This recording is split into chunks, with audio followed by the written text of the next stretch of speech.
नमस्कार। आज हम बात करेंगे www यानी वर्ल्ड वाइड वेब की, जिसे आमतौर से बोलचाल की भाषा में हम इंटरनेट भी कहते हैं। लेकिन इंटरनेट और वेब में मूलभूत अंतर है। इंटरनेट वास्तव में सिग्नल की कनेक्टिविटी है और वेब वह सूचना का माध्यम है जो हम आज प्रयोग करते हैं। वेब का जो शुरुआती दौर है उसे वेब 1 का नाम दिया गया है, जो लगभग सन 2004 तक चलता हुआ माना गया है। इस दौर में बेसिकली सूचना सर्वर्स पर होस्ट रहती थी और उसके कंज्यूमर्स उन सर्वर्स को व्यू कर पाते थे। इस तरह की सूचना जो सर्वर पर रहती थी वो आमतौर से जनरल पब्लिक के उपयोग की होती थी या किन्हीं खास तरह के ग्रुप्स के लिए इस तरह की सूचनाएं सर्वर पर होस्ट की जाती थी, जिनमें विज्ञापन हो सकते थे, ब्लॉग हो सकते थे, वेब पेजेस हो सकते थे या दूसरी तरह के रचनाशील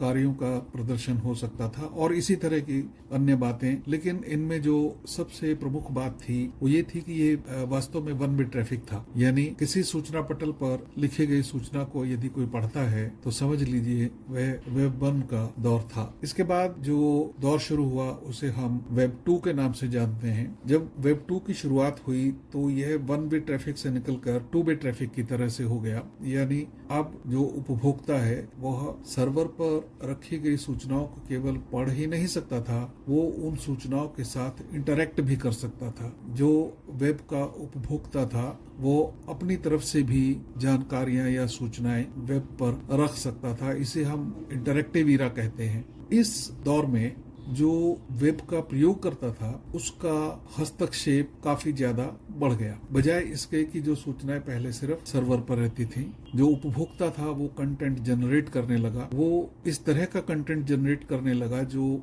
दूसरों के काम का था, और जो सर्वर पर सूचनाएं होती थी उनको उपभोक्ता केवल पढ़ ही नहीं सकता था, उनको इंटरपोलेट भी कर सकता था। इसी दौर में सोशल वेब का जन्म हुआ, जिसे आज हम सोशल मीडिया के नाम से आमतौर से जानते हैं। इस दौरान वेब के लिए कई नई लैंग्वेजेस प्रयोग की जाने लगी, जिनमें अजैक्स, HTML, CSS और जावास्क्रिप्ट इत्यादि शामिल हैं। अब जहां तक बात वेब 3 की है, यह वह ईरा है जिसमें हम और आप आज जी रहे हैं और ये लगभग 1 साल पुरानी ही है। इसको सिमेंटिक वेब के नाम से भी जाना जाता है। वेब 3 और सिमेंटिक वेब दो दरअसल अलग चीजें हैं, जिसके बारे में यहाँ मैं ज्यादा बात नहीं करूंगा क्योंकि वो अपने आप में एक विस्तृत सब्जेक्ट है। इसे अगर हम मोटा मोटी समझें तो जो ऑनलाइन इकोसिस्टम था उसके डिसेंट्रलाइज किए जाने का वक्त है, और यह जो डिसेंट्रलाइजेशन है वह ब्लॉकचेन पर आधारित है। ब्लॉकचेन आप जानते ही होंगे,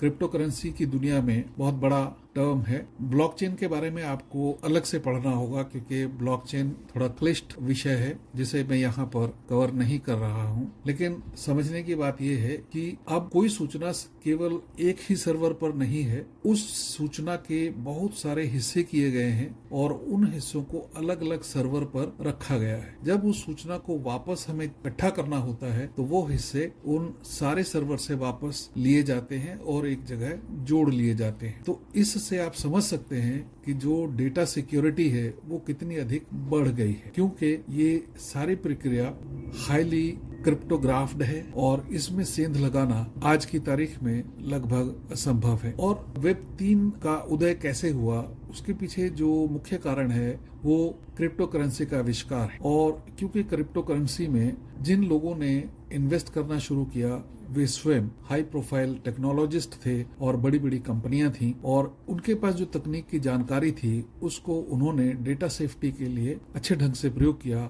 और इस तरह से ब्लॉकचेन आधारित एक डिसेंट्रलाइज्ड इकोसिस्टम क्रिएट किया गया, जैसे आज हम वेब 3 के नाम से जानते हैं। यह प्रणाली बैंकिंग व्यवस्था के लिए भी बहुत उपयुक्त हो सकती है, यद्यपि आज की तारीख में बैंक इस बारे में कोई बहुत ज्यादा उत्साहित दिखाई नहीं दे रहे हैं। इस प्रेजेंटेशन के अंत में एक लिंक दिया गया है, कृपया उसे जरूर देखें। वह लिंक आपको वेब 1, वेब 2 और वेब 3 के अंतर एक जगह टैबुलेट करके दिखाएगा, जिन्हें की इस प्रेजेंटेशन में जानबूझकर इंक्लूड नहीं किया गया है। अपडेट्स के लिए कृपया सब्सक्राइब, लाइक और शेयर करें। Thank you.